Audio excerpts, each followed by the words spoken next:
옛날 전라북도 부안의 작은 어촌 마을에는 바다와 긴밀하게 연결된 삶을 살아가는 사람들이 살고 있었습니다. 이 마을에는 특히 바다 신령을 숭배하는 오래된 전통이 있었습니다. 주민들은 바다 신령이 마을에 풍요를 가져다주고 그들의 삶을 지켜준다고 믿었습니다. 마을 중심에는 바다 신령에게 바치는 작은 사당이 있었고 사람들은 매년 한 번씩 성대한 제사를 올렸습니다. 이 마을에는 영수라는 이름의 젊은 어부가 있었습니다. 영수는 어릴 적부터 바다를 사랑했고 아버지의 요로 기술을 자연스레 배우며 자랐습니다. 그러나 그의 아버지는 영수가 아직 어릴 때 바다에서 사고로 세상을 떠나고 말았습니다. 영수는 그런 아버지를 대신해 마을의 생계를 꾸려가야 했습니다. 하루는 영수가 새벽 일찍 바다로 나가 조업을 하고 있었습니다. 마을에서는 전혀 예상치 못했던 갑작스러운 폭풍이 몰아닥쳤습니다. 영수의 조각배는 큰 파도에 휩쓸려 방향을 잃고 부서질 뻔한 위험 속에 놓였습니다. 영수는 배를 붙잡고 필사적으로 기도했습니다. 바다의 신령님, 제발 저를 살려주십시오. 아직 이룰 것이 많습니다. 그 순간 파도 사이에서 모습이 형체로 된 한 여인이 나타났습니다. 그녀는 마치 바다 그 자체인 양 찬란하게 빛났습니다. 여인은 영수에게 다가와 부드럽게 말했습니다. 영수야, 너의 간절한 마음을 알았다. 내가 너를 도와주마. 하지만 너는 내가 받은 생명을 소중히 여기고 이를 이웃과 나눌 수 있어야 한다. 영수는 여인의 소원에 감사하며 고개를 끄덕였습니다. 그러자 기적처럼 바다에 거친 파도가 잠잠해지기 시작했고 영수의 조각배는 부드럽게 바닷가로 인도되었습니다. 마을 사람들은 이런 영수를 두고 바다 신령이 가호를 받았다고 생각하며 크게 축하했습니다. 그날 이후로 영수는 더 이상 자신만을 위한 생활을 하지 않았습니다. 그는 풍부한 어획을 마을 사람들과 나누었으며 바다를 두려워하는 이웃들에게로 기술을 가르쳤습니다. 마을은 점점 번영했고 사람들은 바다의 신령에게 더욱 깊은 감사의 마음을 가지게 되었습니다. 세월이 흐르고 영수는 마을의 단순한 어부에서 존경받는 장로가 되었습니다.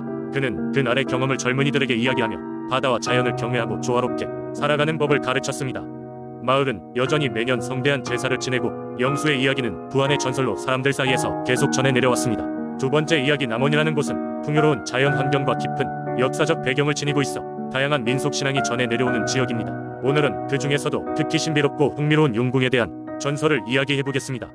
먼 옛날 남원의 어느 작은 마을에는 용궁으로 연결된다는 신비로운 연못이 있었습니다. 이 연못은 마을 중심에서 조금 떨어진 곳에 위치해 있었고 마을 사람들은 그 연못을 용연이라고 불렀습니다.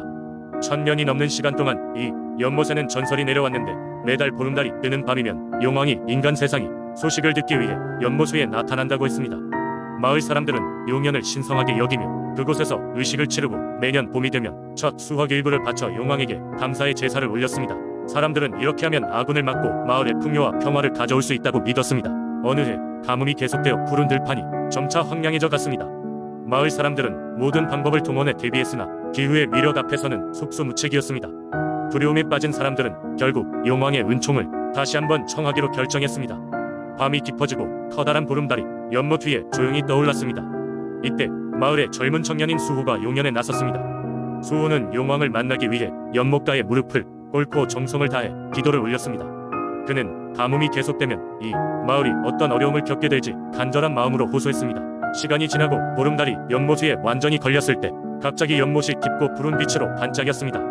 마치 거대한 물결이 연못 속을 휘감고 도는 것 같았고 수호는 넋을 잃은 채 그 장관을 바라보았습니다. 그때 물결 속에서 한 아름다운 여인이 모습을 드러내었습니다. 여인은 자신이 용왕의 딸인 비녀라고 소개하며 수호의 진심 어린 기도에 감동받아 이곳에 나타났다고 했습니다. 비녀는 가뭄을 해소하기 위해서는 황금용의 눈물이 필요하며 그것은 용궁 깊은 곳에 숨겨져 있다고 알려주었습니다. 비녀의 도움으로 수호는 용궁으로 향하는 여정을 시작했습니다. 그는 용왕에게 인사를 드리고 마을의 풍경을 설명했습니다. 용왕은 수호의 용기와 진실함에 감동받아 눈물을 내어주었고 그 눈물은 마을로 돌아간 수호의 손끝에서 마치 골짜기를 타고 흐르는 은하수처럼 쏟아져 나왔습니다. 이후 마을은 다시 풍요로운 시절로 돌아갈 수 있었다고 합니다. 수호와 비녀는 인간과 용족의 인연을 맺어 두 세계를 더욱 단단히 연결하는 존재가 되었습니다.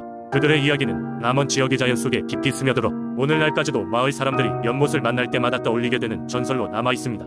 그리고 해가 바뀌어도 연못은 한결같이 그 자리를 지키며 어쩌면 또 다른 전설로 새롭게 쓰여질 것을 기다리고 있는지도 모릅니다. 세 번째 이야기. 옛날 옛적 한국의 조용한 마을 깊은 산속에 아주 오래된 소나무가 하나 있었다. 마을 사람들은 이 소나무가 1000년도 넘게 살아왔으며 신령한 힘을 가지고 있다고 믿었다. 모든 마을 사람들은 소나무를 존경하며 그 아래에서 매년 봄마다 제사를 지내곤 했다. 이 소나무의 이름은 장수목이었다. 사람들은 장수목에게 자신의 소원을 비밀스럽게 말하곤 했는데 장수목은 그것을 듣고 마법처럼 소원을 이루어주는 것으로 유명했다. 어느 날 장수마을이라는 이름을 가진 마을에 한 할머니가 살았다. 그녀의 이름은 김지연 할머니로 이미 100년 가까이 살아온 분이셨다. 김지연 할머니는 젊은 시절부터 수많은 어려움을 겪었지만 늘 강한 마음으로 이겨내었다. 그녀는 젊은 시절 장수목을 처음 마주한 후 해마다 소나무를 찾아와 대화를 나누었다. 할머니가 처음 소나무를 찾은 날은 사람도 드물었던 20세기 초였는데 숲을 지나가다 우연히 신비로운 기운을 느꼈기 때문이다. 그녀는 처음으로 소나무 앞에 섰을 때 말없이 두 손을 모으고 한숨을 내쉬었다. 이내 두 눈을 감고 마음속 깊은 곳에서 나오는 간절한 소원을 빌었다. 내가 살아가는 동안 나에게 주어진 이 삶을 최선을 다해 살아갈 수 있게 해주세요. 또 필요하다면 나뿐 아니라 다른 사람들도 도울 수 있는 힘을 주세요. 그렇게 소나무에게 명확한 부탁을 했던 김지연 할머니는 언제나 그렇게 진심을 담아 기도했다. 세월이 흐르면서 마을에는 여러 가지 변화가 일어났다. 전쟁도 있었고 경제적 어려움도 있었는데 김지연 할머니는 모든 어려움을 겪으면서도 항상 밝고 긍정적인 마음을 유지하며 마을 사람들을 격려하고 도움을 주었다. 사람들은 그녀를 마을의 어머니라 부르며 존경했다. 그녀는 소나무에서 얻은 기운과 강인한 정신력으로 모든 일에 최선을 다했다. 그러던 어느 날 김지연 할머니가 마을을 떠나 먼 친척을 만나기 위해 잠시 여행을 떠나게 되었다. 그녀의 부재 동안 마을에 큰 홍수가 닥쳤고 많은 가옥과 농작물이 피해를 보았다. 마을 사람들은 공포와 걱정에 휩싸였지만 곧 김지연 할머니가 전해진 소식을 듣고 급히 돌아왔다. 그녀는 아무 말 없이 장수목 근처로 가서 진심으로 기도하기 시작했다. 기적적으로 비가 그치고 홍수가 빠르게 가라앉기 시작했다. 마을 사람들은 다시 한번 소나무의 신비로운 힘을 믿게 되었고 김지연 할머니의 헌신적인 기도와 믿음에 깊은 감사를 표했다. 결국 마을은 다시 복구되었고 사람들이 예전보다 더 단단히 결속하게 되었다. 김지연 할머니는 110살이 되는 해 조용히 세상을 떠났다. 그녀가 떠난 후에도 사람들은 장수목과 그녀의 이야기를 대대로 전하며 마을의 전설로 간직했다.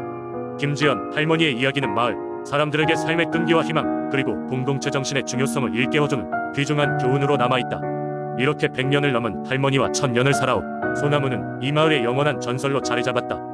네 번째 이야기, 충청북도 옥천의 작은 마을에는 오랜 세월 동안 전해 내려오는 신비로운 이야기가 있다. 마을 사람들은 그 이야기를 통해 강한 공동체 의식을 느끼며 각 가정마다 작은 제단을 꾸며두고 정성을 다해 제를 올리곤 한다. 이 이야기는 마을 어귀에 서 있는 우람한 백일홍 나무와 관련이 있다. 옛날 옛적 마을을 둘러싼 강은 자주 범람했고 사람들은 두려움에 떨며 살아갔다.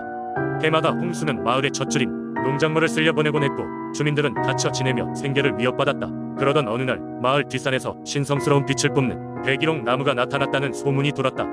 처음엔 모두들 근거 없는 이야기라고 치부했지만 얼마 지나지 않아 나무 아래서 기이한 현상이 일어나기 시작했다. 농부 김씨가 우연히 산길을 걷다가 그 나무를 발견했을 때였다. 가뭄으로 시달리던 나날 속에서 그는 나무 아래서 향기로운 분홍꽃이 만개한 것을 보고 깜짝 놀랐다.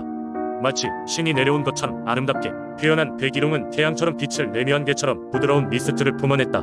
김씨는 그 자리에서 무릎을 꿇고 간절히 마을의 안녕을 기원했다. 그가 마을로 돌아와 이 이야기를 전하자 호기심 많은 마을 사람들은 335 뒷산으로 몰려갔다. 모두가 그 나무 아래서 경건한 마음으로 두 손을 모아 기도했고 그때마다 신기하게도 마을의 패턴이 변화하는 현상이 목격되었다. 수없이 계절이 변하는 동안 백일홍 나무는 사람들에게 많은 행복과 기적을 가져다 주었다. 그 후로 마을 사람들은 매년 그 나무 아래에 서재를 지내며 백일홍을 마을의 수호신으로 여겼다. 그러나 어느 해 근처 마을에서 온 나그네가 그 나무를 자기 것으로 만들기 위해 몰래 베어버리려는 시도를 했다. 그는 사전에 마을의 전설을 듣고 금은 부활을 상상하며 욕심을 부렸던 것이다. 나그네가 나무에 도끼를 대는 순간 마을 전체를 뒤흔드는 천둥과 번개가 쳤고 그는 혼비백산하여 도망쳤다. 그 이후로 백일홍 나무는 전보다 더욱 강렬한 빛을 발하며 마을을 지켰다. 지금도 마을 주민들은 매년 백일홍 나무에 감사의 마음을 표현하기 위한 축제를 연다. 백일홍 축제 기간에는 온 마을이 화려한 분홍꽃으로 뒤덮이고 사람들은 신명나는 춤과 음악 속에서 조상의 지혜를 되새긴다. 세월이 지나면서 기적같은 이 이야기와 백일홍 나무는 옥천의 정체성을 상징하는 살아있는 전설로 남아있다.